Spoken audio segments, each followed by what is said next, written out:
বিপিএলে নিজেদের প্রথম ম্যাচেই রানের পাহাড় গড়েও জিততে পারলেন না সাকিব বাহিনী। 26 বলে 50, 32 বলে 66 রানের বিধ্বংসী এক ইনিংস খেলেন বিশ্বসেরা সাকিব আল হাসান। শেষ পর্যন্ত 7 উইকেটে 194 রানের ভিত গড়ান ফরচুন বরিশাল। অর্থাৎ মাশরাফি বিন মুর্তজার সিলেট স্ট্রাইকার্সকে জিততে করতে হবে 195 রান। টসে জিতে ব্যাটিংয়ে নেমে ফরচুন বরিশাল। শুরু থেকে মারমুখী ছিলেন দলটি। পাওয়ার প্লে 6 ওভারে বিনা উইকেটে তোলেন 54 রান। মাহমুদুল্লাহ 12 বলে 19 রান করেন, তবে সাকিব খেলেছেন চোখ ধাঁধানো এক ইনিংস। মাশরাফি বিন মুর্তজার বলে আউট হওয়ার আগে 32 বলে 66 রানের ইনিংসে 7টি চারের সঙ্গে 4 ছক্কা হাঁকান তিনি। সিলেট স্ট্রাইকার্সের সফল বোলার ছিলেন মাশরাফি।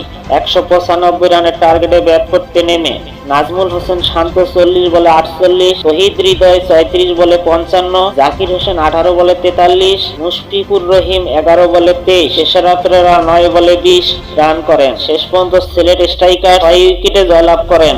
শেষ পর্যন্ত দুর্দান্ত এক জয় নিশ্চিত করেন মাশরাফি বিন মুর্তজার সিলেট স্ট্রাইকার্স। ভিডিওটি সম্পর্কে কোনো মতামত থাকলে আমাদের কমেন্ট বক্সে জানিয়ে দিন।